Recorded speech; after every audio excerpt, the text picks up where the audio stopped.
Ok. Eu queria agradecer aí o Diego da Sopert, dar boa noite para todos os participantes. E hoje eu tenho aqui essa missão, né, de apresentar a Thalia, que é uma pessoa com quem eu comecei a conviver no início do mestrado, né, Thalia? É E foi, verdade. assim, muito prazeroso essa amizade se manteve. A Thalia é do Laboratório Multidisciplinar de Apoio à Pesquisa, o LAMAP, lá do hospital. Ela é professora adjunta da Imunologia Clínica do Departamento de Patologia da UF, né? Começou o mestrado, fez doutorado, fez um período de doutorado sanduíche no Canadá e já o pós-doutorado na UF também. A Thalia, assim, é muito doce, absurda força de trabalho. E, assim, admira-se muito trabalhar com ela, genialidade, amizade. E eu tenho, assim, muita admiração e muito prazer de estar com ela aqui hoje. Ela tem essa predileção por patologia renal, né? Desde sempre. O nosso orientador, né, que foi conjunto, ele fala que a Thalia é dela, né? A Thalia é minha. É verdade. Adora, assim, também, né? Entende com facilidade estatística, tem, assim, inúmeros predicados. E hoje coube a Thalia apresentar para a gente uma linha de pesquisa que eu acho, assim, muito vanguarda, muito interessante o raciocínio das vesículas extracelulares.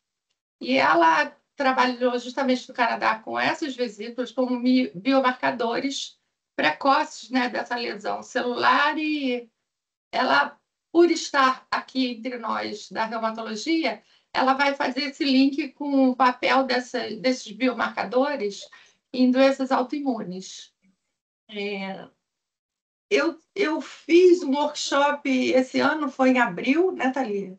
Foi, Que em abril, foi isso. capitaneado pela Thalia, assim, foi internacional, vieram convidados do mundo todo. Eu fiquei muito positivamente impressionada com essa linha de pesquisa e desde então tenho esse sonho de apresentar para vocês aqui, e ninguém melhor que ela para falar disso. Tá? Então, vou passar a palavra para você, te agradecer muito. Eu sei que a nossa vida é corrida, a gente fica cheio de Verdade. mini compromissos, mas acredito que vai ser muito importante para quem, né, puder aproveitar e conhecer essa linha de pesquisa. Obrigada, Thalia. Obrigada, Kátia. Boa noite a todos, né? Queria agradecer primeiramente a você, né, por ter me convidado, né, no seu mês aí de clubinho, para falar um pouquinho sobre as vesículas hoje, que a gente chama carinhosamente de EVEs, vocês já vão entender por quê. E ao Léo também, né, pelo interesse que ele vem mostrando aí junto com a Kátia nessa linha de pesquisa que a gente que a gente criou alguns anos atrás, a gente tem desenvolvido. Tá, então espero que vocês gostem. Vou compartilhar aqui meus slides. Só peço que vocês me indiquem direitinho se vocês estão vendo. Deixa eu fechar aqui. Colocar para apresentar. Tá certo, doutora, pode continuar. Tá certo? Vocês não estão vendo aqui, acho que está aparecendo aqui minha barra de iniciar, não tá não? Não, quando agora bota em modo de apresentação, aparece. Mas não interfere, não, doutora. Eu só não vou conseguir colocar a caneta, né?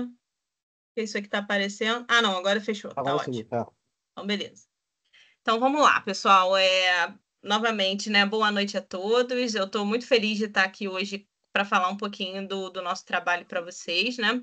Eu sei que pode parecer um tema assim, né? Nunca ouvi falar o que são vesículas extracelulares, mas eu vou tentar contextualizar na forma de trabalho de vocês aqui dentro da reumatologia. E a gente tem uma linha de pesquisa dentro disso que a Kátia colabora, e aí a gente vai apresentar para vocês também um pouquinho dos resultados que nós temos com os pacientes do Antônio Pedro. Tá? Então, obrigada pela apresentação, Kátia. Eu sou professora lá no Departamento de Patologia da UF e pesquisadora do LAMAP. Bom, então, só para começar com um pouquinho de histórico, para a gente entender, né, como que hoje se pesquisa tanto sobre vesículas extracelulares, essas partículas elas foram descritas algumas décadas atrás, lá no final da década de 60, né, como sendo vesículas liberadas por plaquetas, eram chamadas de platelet dust, né, que seria a poeirinha da plaqueta, né? Então, os pesquisadores eles observaram que as células elas tinham a capacidade de liberar essas vesículas, que seriam nanopartículas, mas eles não sabiam exatamente para que elas serviam. Eles achavam que era só uma forma da célula se liberar de lixo, de toxinas e etc. Mas conforme o passar dos anos, né, principalmente na década de 90, foi provado que essas partículas liberadas por células, elas são funcionais. Elas têm uma função biológica, de principalmente promover comunicação entre células. Então, aqui um exemplo foi no início da década de 2000, né, dos anos 2000, de exossomos, que são vesículas liberadas por células dendríticas, né, que estariam ali envolvidas na resposta antitumor, né? Logo após, foi visto que essas vesículas elas carreavam RNA e outro tipos de material genético dentro delas, né? E conforme as pesquisas foram avançando, também foram se criando as sociedades nacionais e internacionais de pesquisas em vesículas extracelulares. Até o ano de 2010, gente. A partir da década de 2010, a gente observou um boom mesmo nos estudos de vesículas extracelulares. Isso está representado aqui por esses gráficos, né? Principalmente a partir de 2014, né? Aqui nesse gráfico, né, temporal, mostrando o cumulativo de publicações na área de EVs com o passar dos anos.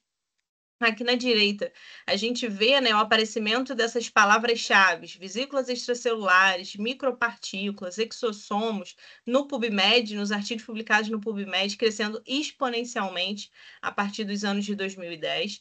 E hoje, o que a gente vê na literatura, né, são estudos que publicam muito vesículas no campo de biomarcadores, mas também, né, existe um campo aí mais crescente das vacinas, do drug delivery, que é muito importante, vou explicar como isso acontece, e também da terapia. Né? Não só as vesículas podem ser biomarcadores de doenças, mas elas também podem auxiliar na terapia de doenças, tá? Então, quem são essas partículas, né? Aqui nessa figura, a gente tem né, uma figura representativa de uma célula formando essas vesículas. Então, nós temos os corpos apoptóticos, que talvez vocês já conheçam, né? Lá da patologia, né? Morte celular, que são vesículas maiores, que são produzidas durante o processo de morte mesmo, né? Elas carregam dentro de si organelas e outros componentes celulares. Nós temos as micropartículas, que também são conhecidas como microvesículas. Elas são formadas a partir da evaginação da membrana plasmática, né? Então, elas são compostas por bicamada lipídica. E aí elas vão carregar na sua superfície marcadores da célula-mãe, né? O que vai facilitar a sua posterior identificação laboratorial. E em seu interior, elas vão carregar diversos conteúdos citosólicos e nucleares, como DNAs, proteínas, lipídios e por aí vai. E nós temos também os exossomos, que é uma categoria de vesículas um pouco menor. Eles são formados dentro da célula, tá? Por um mecanismo mais complexo de formação, e eles são liberados para o meio extracelular, tá? Essas aqui são as 3 principais classes de vesículas extracelulares, nós podemos chamar assim. Dando um close-up aqui nas micropartículas, né, que são essas vesículas de 100 a 1000 nanômetros, aqui nós podemos ver, né, lá no ano de 2010, elas sendo identificadas na urina de pacientes, tá, gente? Através de microscopia eletrônica, que a gente carrega, né, um tamanho de mais ou menos 200 a 300 nanômetros por essa foto. E é importante, né, frisar que essas EVs, né, essas vesículas, elas têm potencial ativo biológico, elas vão exercer funções, elas são liberadas em condições fisiológicas, tá? Elas podem auxiliar em diversos mecanismos ali para manutenção da homeostase celular, mas elas também são liberadas em condições patológicas, inclusive liberadas em mais quantidades em condições patológicas. E aí, né, isso acarreta no seu potencial como biomarcador, tá? Só para vocês terem uma noção do tamanho, né, gente? Uma célula, vamos dizer, um linfócito, tem mais ou menos uns 8 micrômetros, né? Em comparação com uma vesícula que tem aí cerca de 200 a 100 nanômetros. Aqui a gente tem, né, representações de diversos tipos de vesículas, mas aqui nós encontramos as microvesículas, que são um pouquinho menores que os quilomicrons. E nós temos aqui em cima os exossomos, que se assemelham com um tamanho muito parecido de uma partícula viral. Então, elas são muito pequenininhas, o que dificulta um pouco a sua identificação no laboratório, né? Seria muito mais fácil a gente identificar uma célula, mas já vou explicar para vocês como que isso acontece. Bom, e aqui uma foto bonita, né, mostrando tudo o que essas vesículas podem carregar. Então, elas são um espelho da célula, né? Elas carregam proteínas e... sabe falar em português? Tem algum áudio aberto.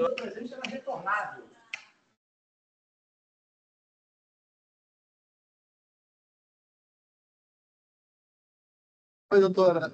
O áudio da senhora também fechou. Cara, eu não consigo ver o slide nenhum, eu não vejo nada. Só vejo o rosto dela. Oi, gente, vocês estão me escutando? Sim, sim. Eu vou botar para compartilhar de novo, porque eu escutei um áudio, aí eu só esperei, mas parece que... Peraí, só um instantinho. Vê se vocês veem meu slide.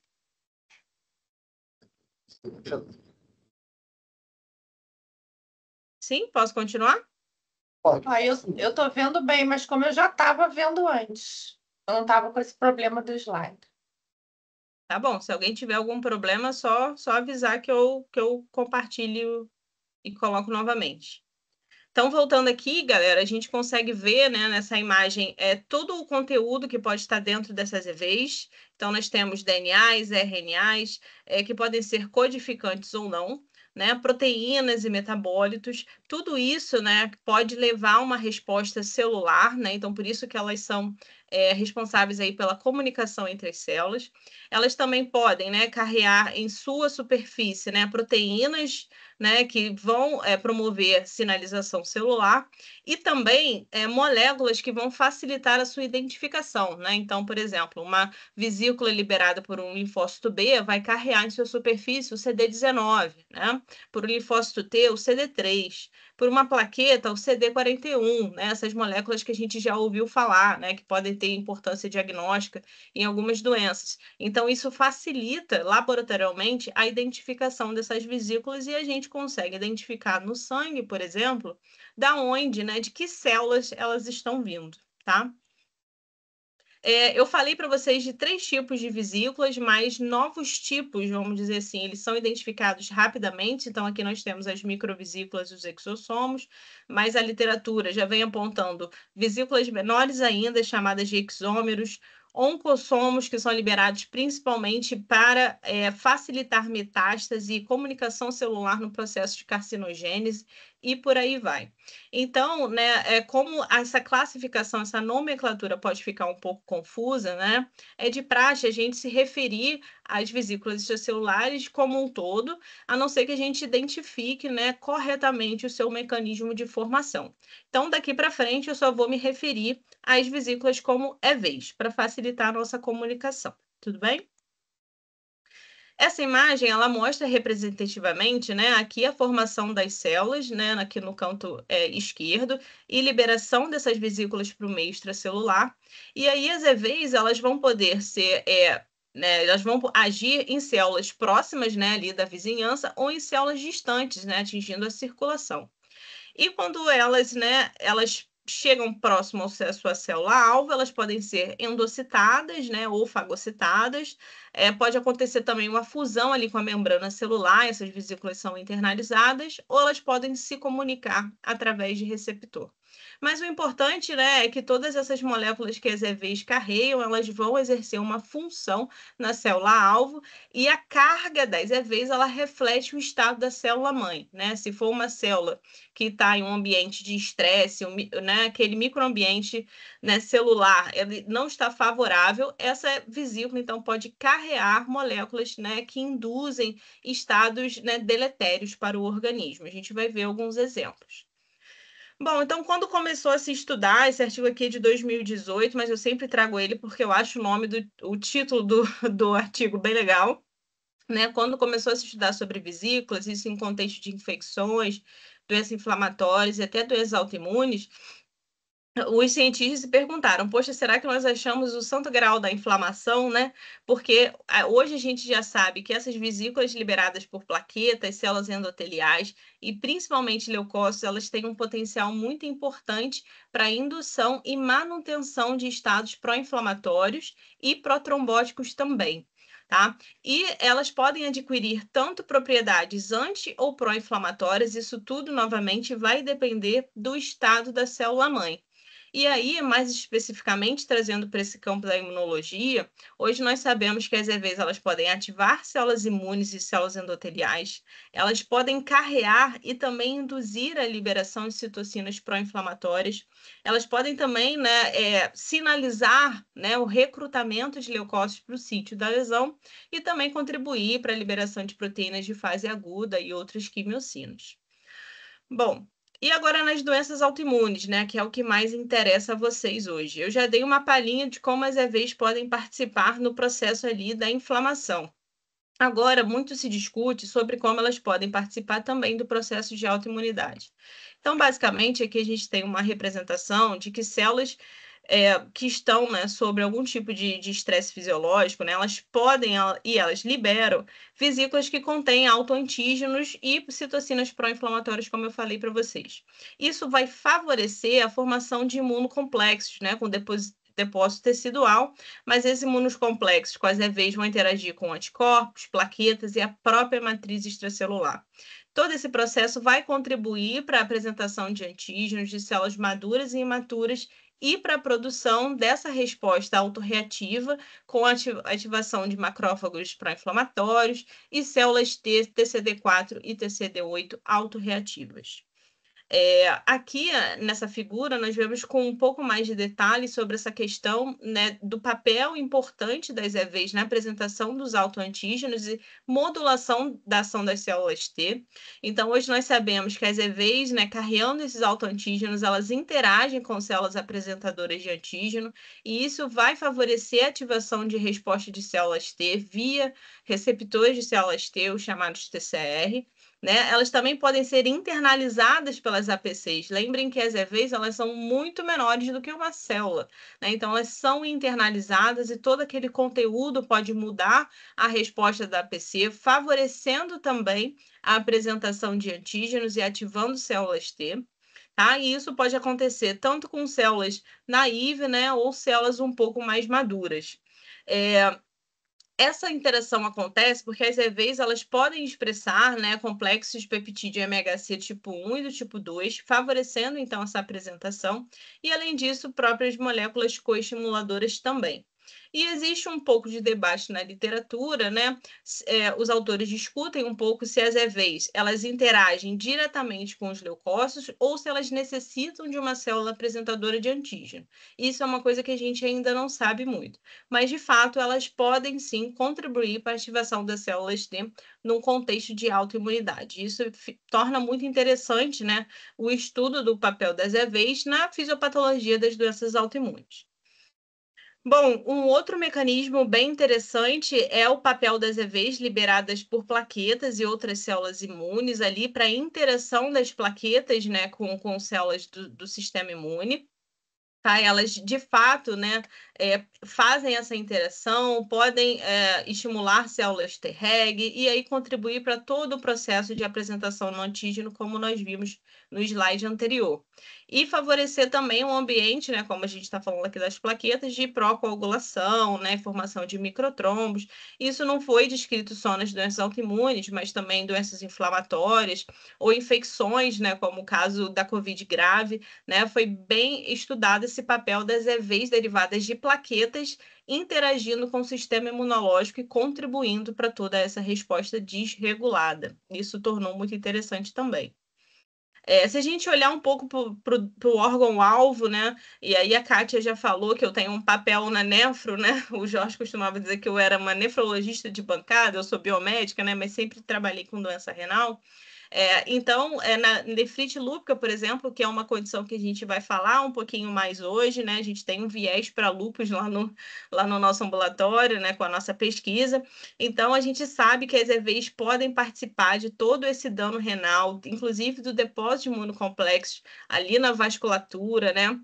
No glomérulo, e toda a ativação pró-inflamatória de estresse oxidativo que vai levar ao dano dessas células, né? Então, contribui não só para a criação, né, para gerar e exacerbar a resposta de autoimunidade, mas também para o dano nos órgãos-alvos, aí que a gente chamando a atenção para o rim no lúpus.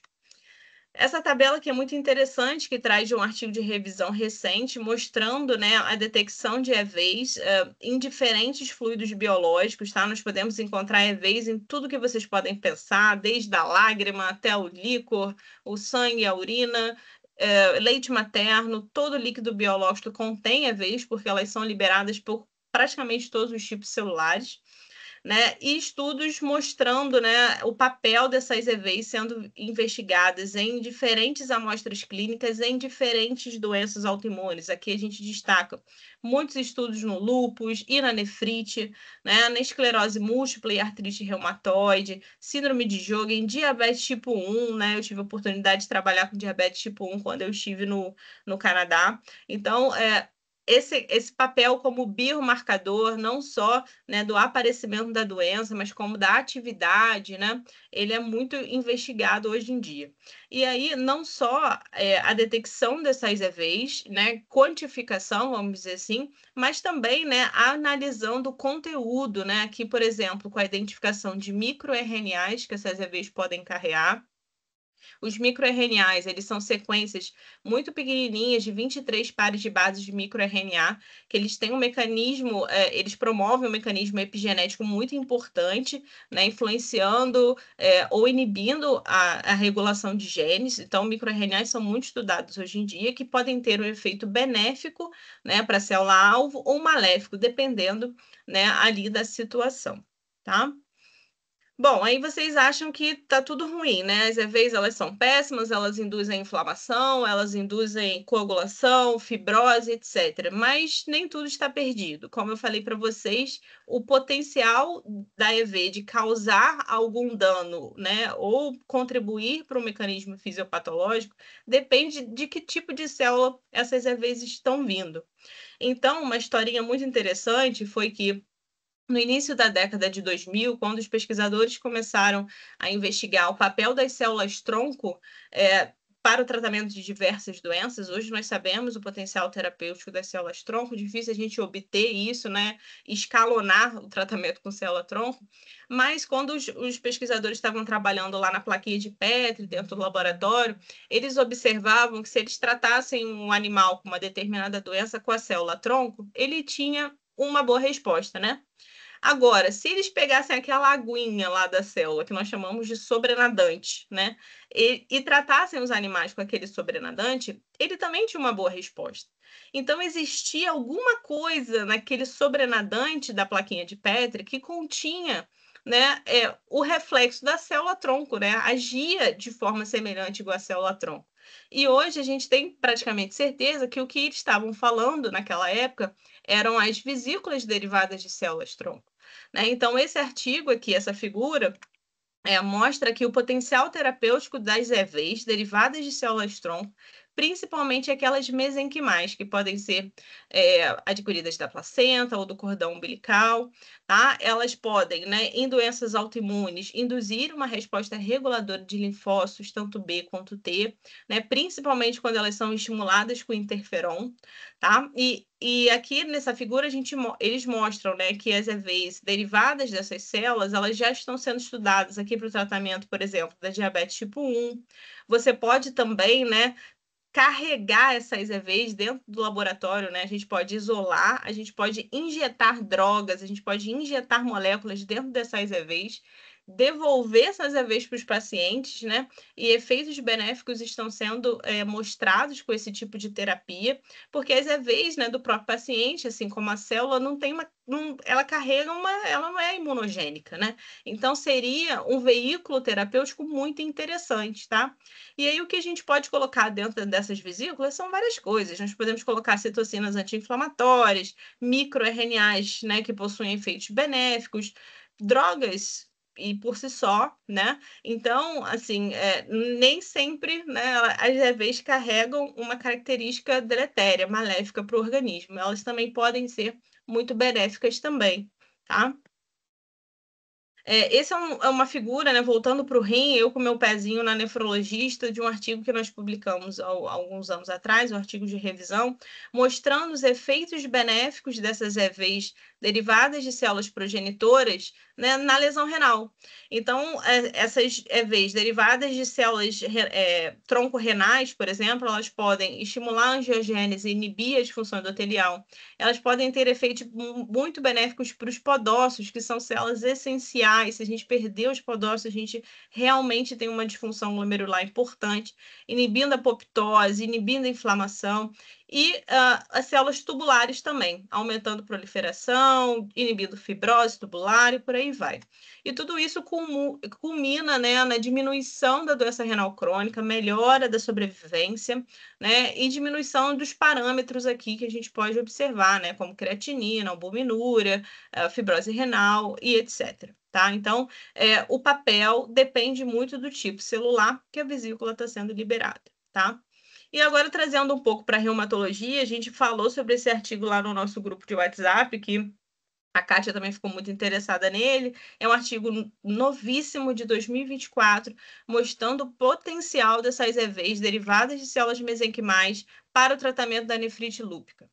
Né? Então, basicamente, o que esses autores fizeram? Né? Eles utilizaram o modelo animal, né? Eles trataram esses animais que eram lupus prone, é um animal geneticamente modificado para desenvolver lupus. Eles trataram 3 injeções semanais dessas vesículas derivadas dessas células mesenquimais do cordão umbilical. E aí, o que eles observaram? Né? Aqui nesse gráfico nós podemos ver, né, em azul, nós temos o efeito das células e em roxo o efeito das vesículas. Então, isso melhorou a sobrevida dos animais. Aqui em vermelho a gente tem os animais que não foram tratados, né? Eles morriam mais rápido, tá? Isso também acarretou na redução dos parâmetros de função renal, né? Então, proteinúria diminuiu bastante, aqui a gente consegue ver em comparação com o controle não tratado, assim como a creatinina sérica, né? E aqui nós vemos, né, uma resposta muito similar do animal com nefrite lúpica tratado tanto com a célula-tronco quanto a vesícula derivada de célula-tronco. Então, gente, em laboratório, vesícula a gente consegue obter muito mais do que célula, né? Então seria um veículo terapêutico muito interessante, tá? Então, um artigo muito legal. Além disso, eles observaram também que essas células, essas vesículas, elas foram capazes de regular o efeito de células T e B, tanto no baço quanto no rim. Aqui nós vemos uma diminuição de linfócitos B no baço desses animais, assim como, né, diminuição de células TCD4 que induzem resposta a TH17, tá? E um aumento de células dentro do rim, né, reguladoras, de células T reguladoras. Eles também identificaram diminuição de citocinas pró-inflamatórias, como IL-2, interferon, IL-21 e algumas outras. Eu trouxe aqui os resultados resumidos para vocês. Então, isso mostra, né, uma coisa que parece que está tão distante da gente, mas que já vem sendo investigada para o tratamento de doenças. E se a gente pensar, né, faz 10, 14 anos que o boom de estudos em vesículas, né, aconteceu, então, né, tá tudo acontecendo muito rápido e às vezes nós somos atropelados pela quantidade de informação, mas a gente faz o possível para a gente se manter contribuindo também para o conhecimento desse tema, né? E aqui, né, mostrando para vocês, de fato, os clinical trials registrados em andamentos que usam vesículas extracelulares para o tratamento só de doenças autoimunes. Se eu tivesse colocado aqui todos os clinical trials, iria, né, só de câncer iria dar uns 50 slides, né? Então, isso não está distante mesmo da gente, tá? Então, assim como naquele trabalho anterior, né, que estava numa fase pré-clínica ainda, hoje nós já temos trabalhos um pouco mais avançados para tratar, né, diabetes tipo 1, esclerose múltipla, lúpus e todas as suas complicações, pré-eclâmpsia e por aí vai. Então, as aplicações elas são muito extensas e a gente espera, né, obter nos próximos anos resultados consistentes para esses estudos acontecerem em humanos também. Bom, e aí, como eu adiantei para vocês, né, existe o bom e o mal, né, the good, the bad and the good, e aí as pessoas perguntam, né, mas o que vai determinar para essa vesícula ter o efeito benéfico para o organismo, né, para ela diminuir a apoptose, melhorar a inflamação, ou um efeito deletério, né, ela induzir inflamação, induzir fibrose, induzir estresse oxidativo. Existe o que a gente sabe e o que a gente não sabe, né? Basicamente foi o que eu tentei trazer para esse slide aqui. Então, a gente sabe, né, que dependendo do tipo celular que a vesícula é liberada, isso pode sim influenciar na resposta dela. Também no estado da célula. Essa célula está saudável, essa célula está afetada por algum tipo de estresse nocivo, e pelo microambiente que a célula se encontra, né? Ela está sendo estimulada, ela não está sendo estimulada. Então, isso vai influenciar, sim, na resposta promovida pelas EVs. Mas tem muita coisa que a gente não sabe. A gente não sabe como que as EVs elas selecionam o que elas vão empacotar, né? Ah, vou botar esse microRNA aqui, vou colocar essa, né? Ou isso é tudo feito ao acaso? A gente não sabe qual que é exatamente o estímulo para a biogênese das EVs, o que faz a célula começar a produzir mais EVs em determinada situação, né? Como que as vesículas elas selecionam a célula? Ah, não, eu vou agir naquele macrófago ali da esquina. A gente não sabe como que isso acontece. Então, apesar das coisas estarem acontecendo muito rápido, a gente ainda tem algumas perguntas para serem respondidas, tá? Bom, e agora entrando mais para a parte de diagnóstico, para contar um pouquinho sobre isso para vocês, né? Vocês já devem ter escutado a expressão biópsia líquida, né? Então, tem gente que gosta dessa expressão, tem gente que não gosta, né? Quem gosta é quem geralmente trabalha com câncer, mas dentro de todos os marcadores, assim, que são investigados em biópsia líquida hoje em dia, né? Que é a coleta de um fluido biológico sem necessidade de você avaliar tecido, fazer uma biópsia, né? As EVs, elas encontram-se como biomarcadores promissores em diversas doenças. E aí, como eu mencionei, a gente pode usar de tudo, né? Desde o plasma, uma simples coleta de amostra de urina, um líquido não invasivo, como a saliva, líquidos mais difíceis, como líquido, lavados, enfim. Então, as aplicações, elas são muito extensas. Isso pode, talvez, no futuro, de repente, anular a necessidade, né, da gente fazer uma biópsia e sujeitar o paciente ao risco e tudo mais. Eu não acho que isso esteja próximo, mas, né, eu acho que isso pode ser uma coisa que nós podemos alcançar hoje em dia, que não anule a biópsia, mas que seja complementar, né? É uma coisa importante de se discutir, tá? E aí, como as vesículas elas são liberadas em fases muito precoces de lesão celular, né? Elas são muito estudadas como biomarcadores prognósticos de doença. Tá? Então, eu vou comentar alguns exemplos, mas nós já sabemos, por exemplo, em doenças renais, que o aparecimento dessas EVs, né, alterações nas contagens das EVs, elas podem acontecer antes mesmo da taxa de filtração glomerular, por exemplo, cair, ou da proteinúria aparecer.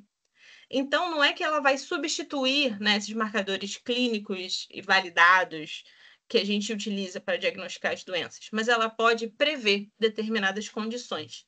E é nesse sentido mais que a gente trabalha, né, diretamente com o paciente, tá?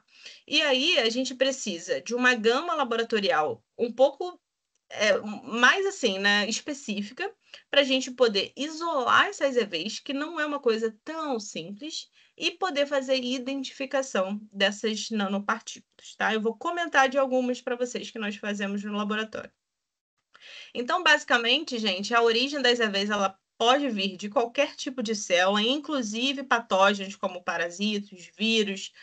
Na verdade, as EVs são muito parecidas com o tamanho do vírus, mas eles também podem liberar nanopartículas virais, tá? E aí a gente pode, né, ter de estudos experimentais utilizando parasitos, por exemplo, como animais infectados, ou até mesmo amostras clínicas dos pacientes. E nós utilizamos algumas técnicas, por exemplo, para fazer o isolamento, a gente faz uma centrifugação diferenciada, mas nós podemos também fazer filtração, né, ou gradiente de densidade. E aí, técnicas para caracterização das vesículas, as mais frequentes são a citometria de fluxo, como técnicas de microscopia, ou nós podemos fazer também identificação de marcadores específicos por Western blot e técnicas similares, tá? Só para mencionar algumas técnicas. Bom, então aqui chamando atenção para as técnicas de detecção e identificação das EVs, então a citometria de fluxo é uma das mais utilizadas, nós utilizamos ela no nosso laboratório, mas é muito importante a gente utilizar mais de uma técnica. Então, geralmente, se vocês forem procurar um artigo, vocês vão ver, né, uma técnica sendo validada pela outra. Então, para a gente publicar bem, na verdade, para ser muito sincero com vocês, a gente precisa identificar essas EVs por mais de uma técnica, mostrando que de fato que a gente está vendo ali é vesícula, porque existe na literatura uma heterogeneidade muito grande desses protocolos. Cada pessoa faz de um jeito. Então, o que a Sociedade Internacional tem tentado fazer hoje é tentar, né, padronizar, porque para a gente caminhar para uma possível validação dessas EVs como biomarcador, a gente precisa de um método padronizado, né, de isolamento e identificação. Então, a gente está andando para isso, né? Mas nós temos também os imunoensaios, vou mostrar os resultados que nós temos para vocês. Técnicas um pouco mais avançadas, como análise de rastreamento de nanopartículas, microscopia e por aí vai. Tá? Então, a gama de técnicas laboratoriais que nós temos, ela é bem vasta.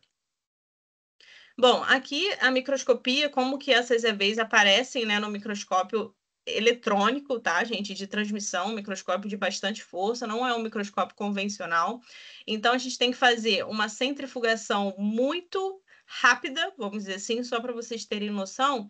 Para a gente centrifugar uma urina para um ES, por exemplo, a gente faz 500 G, tá? Que é a força aqui da centrífuga, né? Nessa unidade. Para a gente identificar uma vesícula de 100 nanômetros, a gente precisa de 20.000 G. Para a gente centrifugar uma vesícula de 30 nanômetros, a gente precisa de 100.000 G. Então, nós precisamos, no nosso laboratório, ter centrífugas específicas para poder fazer esse tipo de isolamento. Não é tão comum assim, mas também não é um bicho de 7 cabeças, principalmente quando a gente trabalha com essas large EVs, que são as vesículas maiores, que seriam as micropartículas, tá? Para trabalhar com essas vesículas aqui, você precisaria de uma centrífuga bem mais cara e difícil de encontrar nos laboratórios, tá? Mas é assim a carinha dela que nós vemos, né, na microscopia. Ela possui essa bicamada lipídica muito parecida com uma célula pequenininha, né? É um reflexo, de fato, da célula que está liberando, né? Bom, nós temos também a citometria de fluxo, eu não sei se alguns de vocês podem estar familiarizados. Então, novamente, como essas vesículas elas são muito pequenas, nós precisamos dizer para o citômetro o tamanho, né, que nós vamos selecionar os nossos eventos. Então, a gente utiliza beads comerciais, né, que são bolinhas, né, de poliestireno, podem ser de sílica também, para fazer toda a calibração e dizer para o citômetro exatamente qual que é o tamanho dos eventos que nós queremos adquirir. Então, nós vamos saber que tudo que a gente está vendo está dentro desse tamanho específico, o que facilita a identificação para a gente do laboratório. E aí, nós utilizamos o quê? Anticorpos específicos, pessoal, né? Contra anticorpos gerais de EVs, como nós temos a anexina 5, né? Que é um marcador geral de EVs. E a gente combina isso com o marcador da célula específica que a gente quer identificar. Então, por exemplo, nós trabalhamos lá no laboratório muito com vesículas de urina, né? A gente quer ver se os podócitos estão liberando essas vesículas. E aí a gente utiliza um marcador chamado podoplanina, né, que vai dizer para a gente que aquela vesícula está vindo do podócito. E no final nós temos gráficos assim, né, mostrando, né, as populações, não vou falar celulares, né, mas as populações de vesículas positivas para esses marcadores que nós queremos utilizar. Então, a citometria de fluxo ela é muito utilizada porque a gente pode tanto identificar a origem das EVs, quanto quantificar, né, quanto de vesículas tem na nossa amostra, tá? Então, a citometria de fluxo em nanoscala é uma técnica que nós realizamos lá na UF, né, no laboratório que fica dentro do Hospital Universitário Antônio Pedro. Então, não está tão longe da gente assim. Esse aqui, deixa eu ver se vai funcionar. Acho que não vai, não. É um vídeo, mas eu acho que dá para vocês terem noção pela imagem. Acho que não está funcionando, não. Bom, tudo bem. É uma imagem, né, então, que está mostrando referente a essa técnica de rastreamento de nanopartículas. Então, é uma câmera, né, que a gente insere as nossas amostras e nós vemos uma imagem assim, parecendo um céu estrelado, né, mostrando as nanopartículas presentes na amostra do paciente, tá? E aí, esse equipamento, ele não identifica a origem das EVs, mas ele dá uma ideia muito sensível da concentração e do tamanho médio dessas partículas. É um equipamento muito caro, nós fazemos essa técnica no nosso laboratório também, mas a gente faz em colaboração com o Instituto DOR de Pesquisa, que fica em Botafogo, tá? Mas a gente sabe que existe um equipamento desse na UFRJ, e é um equipamento muito simples de usar, muito rápido, ele só é bem caro, na faixa dos euros lá, que fica bastante difícil para a gente adquirir. Mas uma metodologia muito interessante. E nós temos também, hoje, desenvolvimento de outras técnicas, né, tentando trazer isso, a identificação desses biomarcadores importantes que facilite a aplicação na prática clínica. Então, lá no laboratório, a gente tem a colaboração, né, do professor Mauro Jorge, que é meu colega lá na imunologia, junto com a Ana Patrícia, que é aluna de mestrado, e eles desenvolveram um ELISA, né, de alta sensibilidade, uma técnica de baixo custo, de fácil aplicação, né, muito fácil de ser reproduzida. O ELISA é utilizado para diagnóstico hoje em dia, né, com a combinação de anticorpos específico para as EVs e das células que nós queremos identificar, realizando dentro de um pocinho.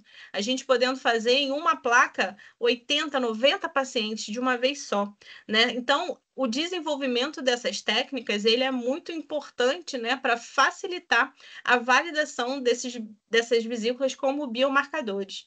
Então, a citometria de fluxo e o NTA, apesar de serem muito sensíveis, eles precisam de equipamento elevado de alto custo, né? Então, desenvolvimento de ELISAs, de testes rápidos. Hoje em dia existem testes rápidos, inclusive aprovados pelo FDA, gente, para o diagnóstico de câncer de próstata com vesículas, né? Então, basicamente, sobre a orientação do Mauro, a Ana Patrícia viu, né, que através desse ELISA ela conseguiu identificar vesículas de pacientes com lúpus, né, atendidos no ambulatório. Vou mostrar para vocês como que a gente fez essa pesquisa. Veias derivadas de plaquetas e de leucócitos. E as vesículas desse ELISA foram capazes de diferenciar pacientes com e sem lúpus, né? A gente está numa fase ainda de validação, de expansão desse protocolo, mas são resultados muito promissores que vão ajudar, né, a caracterização e a validação dessas EVs na prática laboratorial clínica no futuro. Então, por isso que eu quis trazer para vocês esse excelente trabalho lá feito pelos nossos colaboradores. Bom, mas além da gente identificar as EVs e quantificar, saber de onde elas estão vindo, existe uma área de pesquisa muito importante que é para caracterizar o conteúdo dessas vesículas. E aí nós precisamos de técnicas um pouco mais específicas, né? Então, vocês já podem ter escutado falar da palavra proteômica, metabolômica, né? Que utiliza técnicas baseadas em espectrometria de massas para poder fazer, numa forma multiparamétrica, identificando, né, diversas proteínas e outros compostos ao mesmo tempo de tudo o que está dentro dessas vesículas, né? Então, basicamente, né, aqui em linhas muito simples, nós precisamos preparar a amostra, né, isolar da amostra clínica, preparar, fazer uma caracterização, e aí a gente leva tudo isso para a técnica de espectrometria de massas, faz uma análise de bioinformática, isso pode mostrar, né, quais são os caminhos ali biológicos, os mecanismos biológicos que essas EVs participam em determinada doença, tá? E isso pode ter aplicação clínica no futuro. Então, eu mostrei para vocês no slide anterior o que foi a dissertação da Ana Patrícia, e agora no doutorado ela está trabalhando para estudar o que está dentro das EVs desses pacientes com lúpus, né? Ela está no início ainda, mas a gente está muito esperançoso que a gente tenha, né, diferentes assinaturas de proteínas, dependendo se o paciente está em atividade, está em remissão, e aí as aplicações elas são diversas, tá? Bom, como eu falei para vocês, uma coisa que tem dificultado um pouco a validação desses biomarcadores é a questão da padronização laboratorial da identificação dessas EVs, né? Então, a ICEF, que é a Sociedade Internacional de Vesículas Extracelulares, desde 2014 vem liberando vários guidelines para garantir, né, a qualidade e também a reprodutibilidade dos achados em estudos em vesículas extracelulares. Então, se vocês estiverem interessados, existem vários guidelines publicados na literatura de como eu começo um estudo em EVs, como que eu preparo a amostra, como que eu envio a amostra para o laboratório. Então, isso é um pouco interessante, tá? E o último guideline foi publicado em 2023, no ano passado. Então, só para vocês terem uma noção, para a gente coletar sangue, para fazer essas vesículas de plaqueta, por exemplo, nós temos que ter uma padronização pré-analítica ali muito importante. Não é, por exemplo, muito interessante você utilizar um calibre de agulha muito fino, porque isso vai favorecer o turbilhonamento ali na hora da coleta, né? A gente precisa de uma coleta de sangue em tubo com anticoagulante, com tempo de garrote baixo. A urina, ela tem que ser rapidamente processada, senão essas EVs elas podem degradar, tá? Então, tudo isso tem que ser levado em consideração. Então, caso alguém tenha um interesse em fazer uma pesquisa nesse assunto, né, precisa ali ter um mínimo de orientação quanto como coletar essa amostra, tá? Eu trago porque ela é realmente muito importante e quando a gente chega na publicação, isso é muito requerido de nós, tá? E aí, né, sempre, né, levar em consideração o estado do paciente, se ele utiliza medicamentos, já vou dar um exemplo prático para vocês agora, daqui a pouquinho, né? Pacientes grávidas, se fez atividade física, se está infectado. Então, tudo isso é muito importante para a gente coletar a nossa amostra e fazer a posterior identificação dessas vesículas, tá bom? Bom, agora nessa segunda parte, né, me avisa se eu estiver me estendendo muito, mas eu acho que agora vai ser um pouco mais rápido. Eu vou só mostrar para vocês o que nós temos desenvolvido lá no Antônio Pedro, né, no nosso laboratório, que é o Laboratório de Apoio Multiusuário à Pesquisa em Nefrologia e Ciências Médicas, carinhosamente chamado de LAMAP. E esse estudo, né, o estudo das vesículas extracelulares plasmáticas e urinárias no lúpus eritematoso sistêmico, é do experimental à clínica, que é sobre coordenação da minha colega, né, que foi minha orientadora, a professora Andréa Alice da Silva, que é titular lá da cadeira de imunologia do Departamento de Patologia. Tá? Então, ela coordena todo esse projeto, como já comentei para vocês do Mauro, que é o nosso colaborador também, nosso colega lá da cadeira de imunologia, e nós temos aqui pessoas muito especiais no corpo clínico, né, na Reumato, a colaboração da Kátia, né, que fez esse convite para eu estar aqui hoje, e do Rodrigo Gaudi, também excelente, que é meu aluno de mestrado. Ele não trabalha com vesícula, não, mas ele trabalha muito nesse trabalho e a gente não poderia fazer sem ele, porque a parte clínica é muito importante para as nossas correlações, né? E o Jorge Reis, que da área da nefrologia, porque a gente tem um pezinho lá na nefrite lúpica. Então, basicamente, o nosso estudo ele é dividido na parte 1, que é ver mais as vesículas no sangue desses pacientes, tá? A parte 2, que vê as vesículas na urina, e aí a gente contextualiza na nefrite lúpica. E a parte 3, que é uma coisa muito legal, que é a gente estabelecer um modelo experimental em camundongo de lúpus, né? E a gente poder estudar o tecido e as vesículas derivadas do tecido desses animais. Uma coisa que a gente não consegue fazer nos pacientes. Então, vou mostrar para vocês rapidamente o que a gente observou.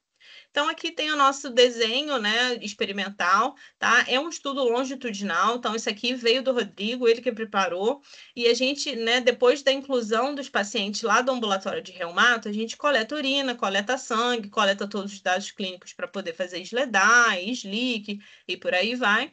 E nós fazemos uma coleta de todos esses dados semestralmente, até 18 meses. Tá? E aí, no caso de internações, o que a gente observou pouquíssimas na nossa coorte até hoje, a gente também faria uma outra coleta, tá? Tanto de dados quanto de amostras.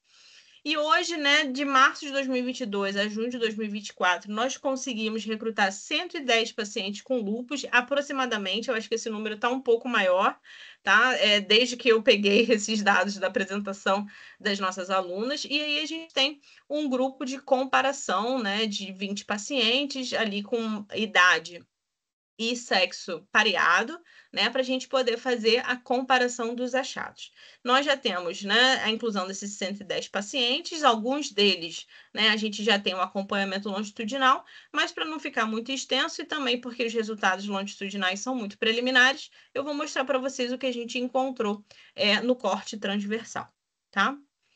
Bom, então, os primeiros resultados eles são referentes à avaliação das EVs no plasma de pacientes com lúpus, tá? Esses resultados eles foram referentes à dissertação da Suelen Fonseca, que defendeu o mestrado dela no ano passado, e ela identificou que pacientes com lúpus possuem mais EVs liberadas no plasma, tanto EVs de plaquetas, né, derivadas de plaquetas, como EVs derivadas de leucócitos. Isso está de acordo com a literatura.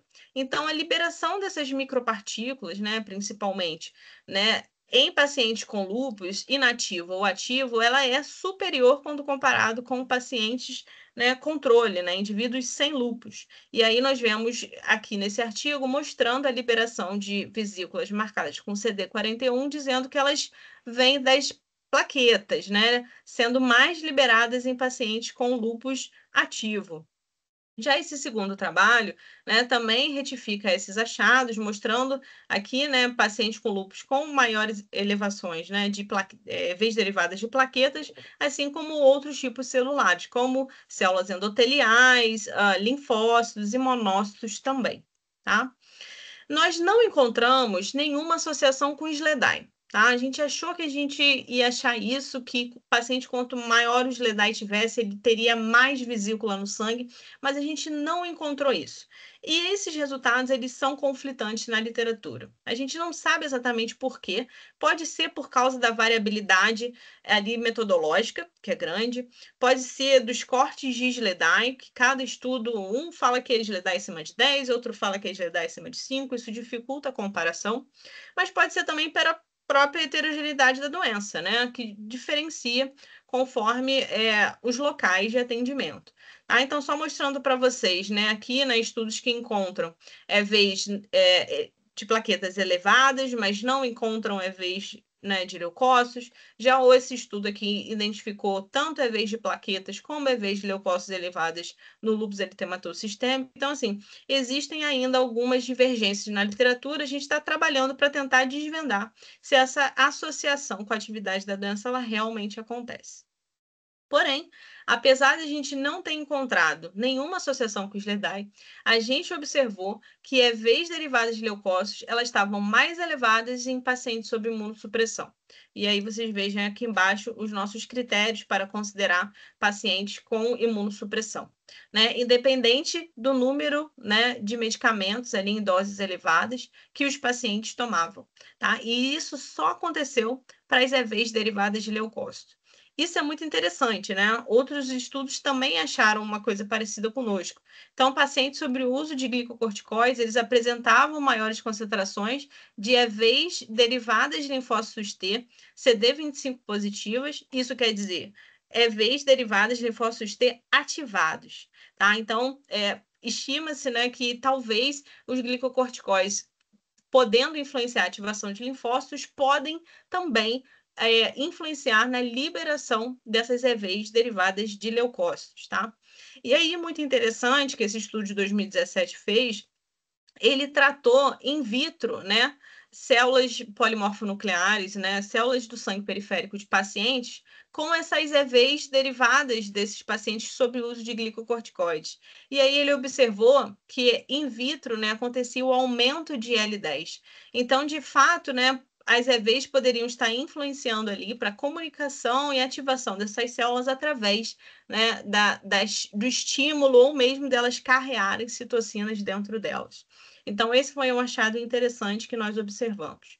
Já passando para a parte 2, que é a parte da urina, né? Nosso pezinho novamente lá na patologia renal. Esses aqui são os achados da Lilian, que é a nossa aluna de doutorado, né? Que foi responsável aí por conduzir a maior parte desses experimentos e treinar também os alunos novos, né? Nós sabemos que na nefrite lúpica, né? Ocorre a alteração também da apresentação dessas células, estímulos pró-inflamatórios, ativação do complemento, tudo isso pode ser mediado pelas EVs, E essas EVs liberadas no tecido renal, elas podem atingir a urina, né? Que é um líquido de fácil obtenção, e nós podemos também fazer a identificação das vesículas da urina dos pacientes, tendo ali uma noção do que está acontecendo com as células renais. Então, aqui, o nosso foco foi o podócito, e nós identificamos, né, que as EVs totais na urina desses pacientes também encontram-se aumentadas em pacientes com lúpus, principalmente as EVs do podócito, né? A nefropatia lúpica é uma podocitopatia, né? A nefrite lúpica é uma podocitopatia. O podócito fica estressado. E é difícil a gente avaliar o podócito, né? Mesmo na biópsia. Não adianta, para a gente ver uma lesão no podócito, a gente tem que ir para a microscopia eletrônica, uma técnica um pouco mais, né, difícil de encontrar nos hospitais. Então, a gente tendo, né, esse âmbito aqui das EVs, isso poderia auxiliar para a gente identificar de fato o estabelecimento da podocitopatia, tá bom? Isso foi associado, gente, à atividade do lúpus, né? A gente não achou com as EVs no plasma, mas a gente achou aqui na urina. Então, paciente com atividade moderada ou alta, SLEDAI de 10, 12, eles possuíam maiores concentrações de EVs de podócitos liberadas na urina, né? Mostrando talvez uma maior lesão dessas células. E aí a Lilian também conduziu alguns outros experimentos, ela fez também o NTA, que é a análise de nanopartículas, ela não viu muitas diferenças quanto ao tamanho dessas vesículas entre os grupos com nefrite lúpica, né, ativa e inativa. Nós consideramos, né, nós temos muita dificuldade com biópsia renal, então nós consideramos nefrite lúpica ativa, né, paciente com proteinúria persistente, sedimento alterado e paciente com creatinina sérica alterada, e nós observamos novamente um aumento, né, significativo da liberação dessas vesículas, principalmente as vesículas de podócito em pacientes com nefrite lúpica ativa. Isso é muito interessante. E aí, dentro desse grupo de pacientes, essas EVs elas estavam associadas com o domínio renal do SLEDAI, né, que é chamado de R-SLEDAI, e também com a concentração urinária de diversas citocinas, tá? Concentração urinária de IL-8 e IL-9, muito estudada na fisiopatologia de doenças renais, assim como a IL-10. Então, a gente acha, né, que a liberação dessas EVs na urina está associada também ao aumento da inflamação no tecido renal.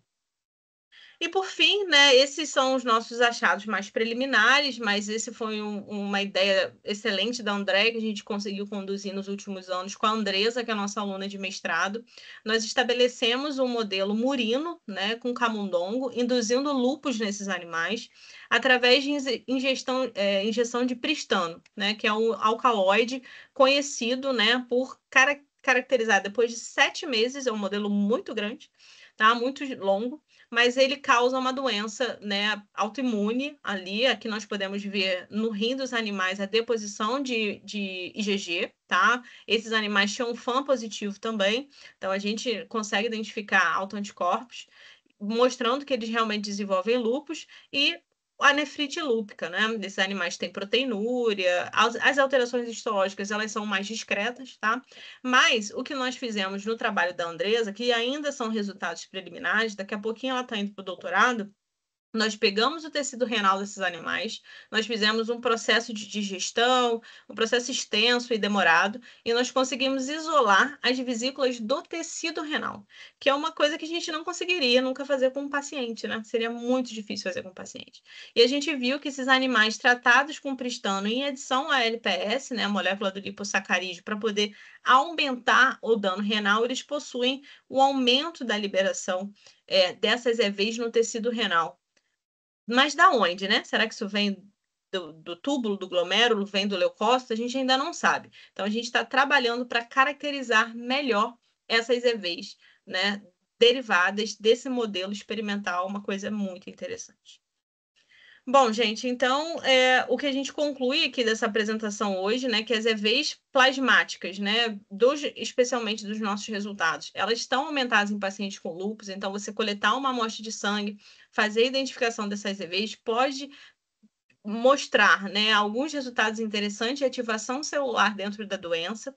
Apesar da gente não ter encontrado nenhuma associação com o SLEDAI, as EVs derivadas de leucócitos, elas foram associadas com a imunossupressão. A gente não tem alguma ideia de como isso pode acontecer, mas a gente também não sabe de que tipo de leucócito, né? Então a gente precisa avançar um pouco mais para saber de que tipo de leucócito essa vesícula está vindo. Além disso, na urina, nós identificamos que as vesículas derivadas de podócitos estão aumentadas em pacientes com lúpus, principalmente naqueles que têm nefrite lúpica ativa. Tá? E isso teve associado com a atividade da doença, com o domínio do R-SLEDAI, com parâmetros de função renal e também com as citocinas urinárias, que mostram ali, talvez um analito mostrando a inflamação dentro do tecido. Tá? E no modelo experimental, né, a gente vem mostrando também essas EVs derivadas do tecido renal para saber se a gente consegue, né, ali em loco, no tecido, in situ, ver se elas podem estar mostrando alguma inflamação renal, contribuindo com nossos achados em humanos, mostrando essa ligação. Tá? E nossas perspectivas são a gente avaliar, né, as amostras desses pacientes longitudinalmente para saber, por exemplo, se a alteração na vesícula ela vem antes da proteinúria, né, como a gente tinha comentado. Então, esses estudos de coorte, eles são muito importantes, eles são escassos na literatura também. Então, é por isso que a gente quer investir nisso. Continuar as análises do nosso modelo experimental. A gente está desenvolvendo um trabalho in vitro, né, com células renais, para saber a atividade de fato das EVs derivadas de pacientes. Então, isso está muito incipiente, mas já vai começar. E em crianças, o que tem em crianças? Kátia já falou comigo, o Léo já falou comigo. Poxa, a gente precisa estudar EVs em crianças. E lúpus. E aí, o que tem? Nada. A verdade é essa. Então, eu fiz uma busca muito rápida em literatura, mas a gente não tem publicações em lúpus juvenil com vesícula extracelular. E eu acho que a gente precisa ir para esse campo, né? Principalmente com a urina, que é fácil de a gente obter, né? Eticamente é mais correto, menos risco para a criança, né? Então, eu acho que isso é uma perspectiva assim, bem interessante que a gente pode investir lá no Antônio Pedro e o pessoal já está me cobrando, eu acho que a gente tem que fazer assim. E para terminar, eu sempre gosto de terminar com esses slides, apesar da gente conhecer bastante coisa que eu apresentei para vocês, ainda tem muita coisa que a gente não sabe, então são vários os desafios, desde qual que é a diversidade de tamanho, como que essas EVs são formadas, como que elas fazem, né, o loading ali do seu cargo, o que elas escolhem de colocar, as células escolhem colocar, como que elas encontram essas células-alvo, como que isso tudo é processado. Então, assim, a gente está caminhando, talvez aqui no Brasil, um pouquinho né, mais nos estudos e com biomarcadores, mas a literatura tem avançado bastante, a gente espera, de alguma forma, estar contribuindo para isso, né, para o avanço desse conhecimento. Eu gostaria de agradecer, né, à instituição, aos programas de pós-graduação, no qual os nossos alunos fazem parte, assim como as agências de fomento, né? Sem eles, a gente não poderia estar fazendo esse trabalho, em especial a FAPERJ e CAPES, que banca, né, a bolsa dos nossos alunos. A todos os integrantes do projeto Lupus, eu acho que eu mencionei todos aqui, mas nós temos a edição do Vitor, do Gilmar, né, que são alunos de mestrado e doutorado, respectivamente, mais novos no nosso grupo. A colaboração do Instituto de Biologia, porque nós fizemos lá o nosso modelo animal, né?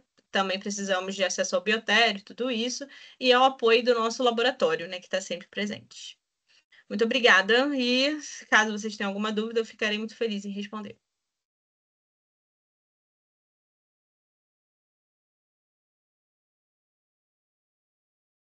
Bom, eu não sei se vocês se apaixonaram pelo tema, mas eu acho o tema absolutamente incrível. A gente pode, né, determinar fase da doença, diagnóstico, Sim. pensar em terapêutica, né? Eu acho isso muito interessante.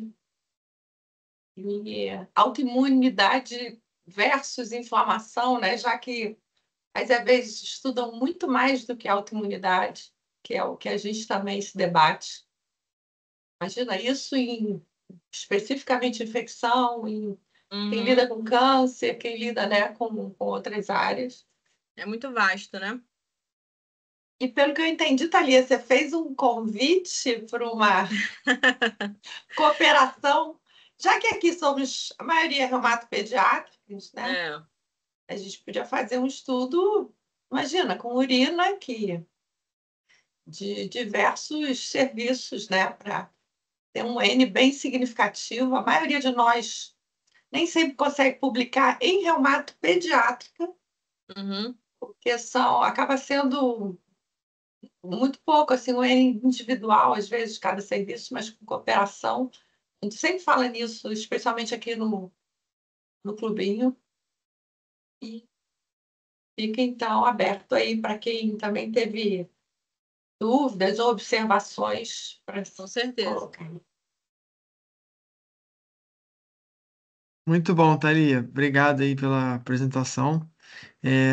Aproveitando o gancho aí, eu fiquei até curioso. Vocês têm uma ideia de qual seria o N mínimo de paciente com lúpus juvenil para começar, para ter uma análise Assim, preliminar? assim, Léo, a gente sempre trabalha com amostra de conveniência, porque a gente faz, na verdade, estudos de vida real, né? A gente recruta os pacientes, todos os que aceitam participar, a gente, né, inclui no nosso estudo, a não ser que eles, né, sejam excluídos novamente. Quando a gente trabalha com essas técnicas mais sofisticadas, né, como a citometria de fluxo, a gente nunca precisa de um N muito grande, principalmente em estudos em pediatria, né, que já tem uma população, né, menor, e numa doença rara. Então, eu acredito que se a gente tivesse assim, uns 20, 30 pacientes bem caracterizados, a gente já poderia começar a pensar numa publicação, sendo que é uma coisa que não existe na literatura. Até hoje eu não encontrei. Principalmente em urina, né? Estudo com criança já é difícil. O que eu conheço, que foi aquele que eu passei para a Kátia, que é em síndrome nefrótica infantil, lá do nosso colaborador do Canadá. Ele também ficou anos recrutando, ele está com N de 40.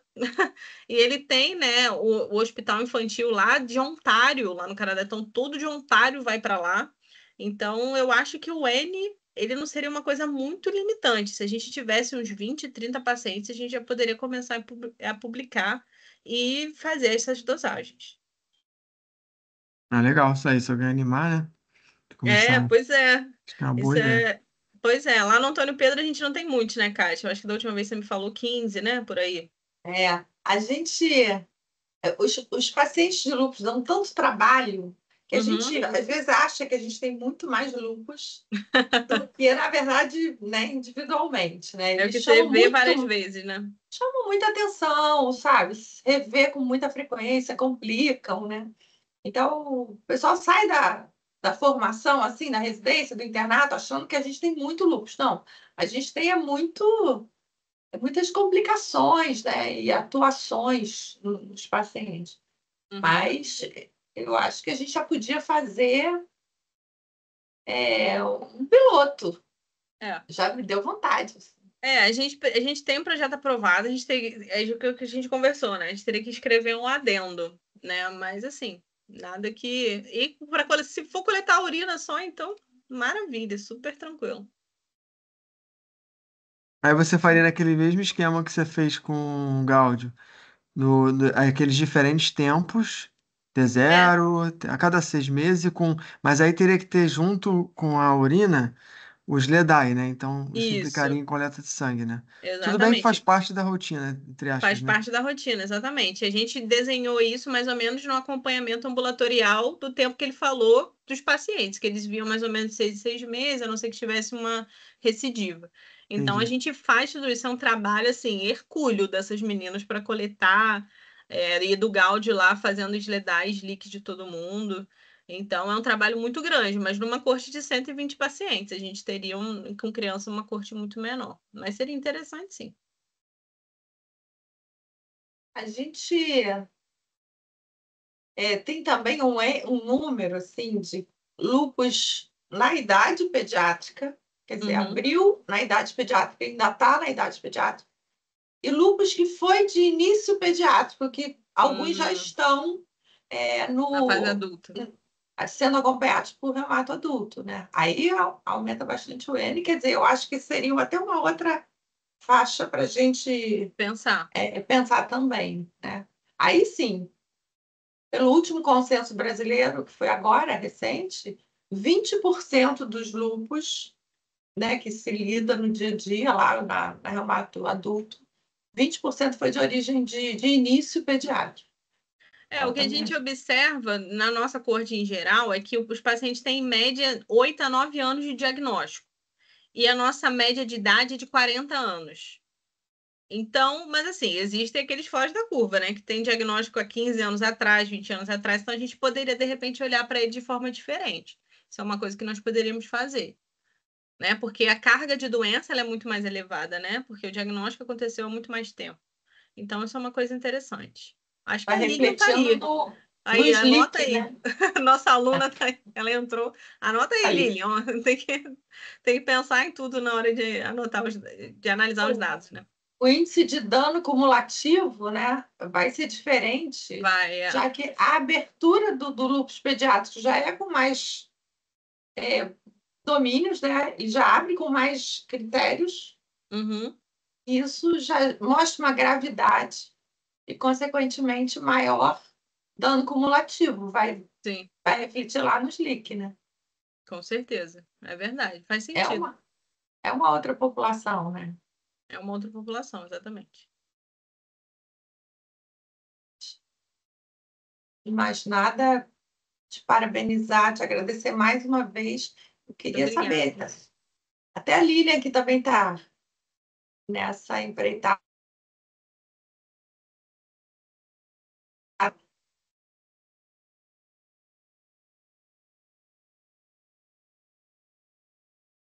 Congelou, mas acho que você voltou.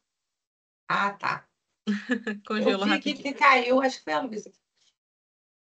Mas, assim, fica mais uma frente, né, de raciocínio para a gente entender aí essa comunicação entre as células. A gente lida muito com citocina, né? Uhum. Citocina ficou assim, amarradinho na nossa cabeça, dá para dosar no sangue e tal. Mas as EVs podem, inclusive, conter citocinas. Não só, mas também, né? RNA, Isso aí. medicamentos. Então, é muito mais amplo, né? Muito mais interessante, né? A gente pode, inclusive, em laboratório, forçar, né, a disrupção da membrana das vesículas e dosar o conteúdo. Isso é uma coisa que a gente tem tentado estabelecer no laboratório. Tem uma professora interessada, ela trabalha com melanoma e tal, mas a gente quer fazer isso, coletar, pegar as EVs, identificar e numa parte delas forçar elas a abrirem e aí a gente consegue identificar se ela está carreando uma determinada molécula, aí você pode fazer um ELISA comum e tal. Isso é uma coisa que a gente tem tentado estabelecer também.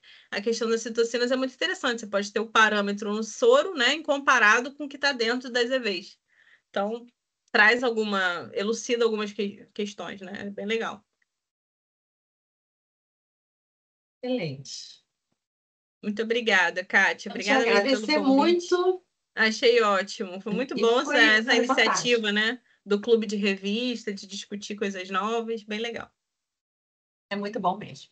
Então, também queria agradecer a presença de todo mundo, o interesse, né? E fazer os contatos, né? Tanto comigo quanto com a Thalia. Eu posso disponibilizar também o contato dela. Com Para quem certeza. começar a pensar em trabalhar com isso e pesquisar isso. Sim, com certeza. Ela está Fico à disposição. precisando de crianças, urina de crianças com lúpus. Possível para gente. É isso, é possível. A gente consegue, uma hora a gente consegue. Ótimo. Então, muito obrigada mais uma vez. Obrigada a vocês, gente. Boa noite, Te pessoal. liberar aí, que já são 11, Boa 8 e noite, pouco. gente. Obrigada. Tchau, tchau. Obrigado. Boa noite, doutor. Estou parando a gravação aqui. Tá ótimo, Diego. Diego. Obrigada pela Obrigada assistência. também. Ah,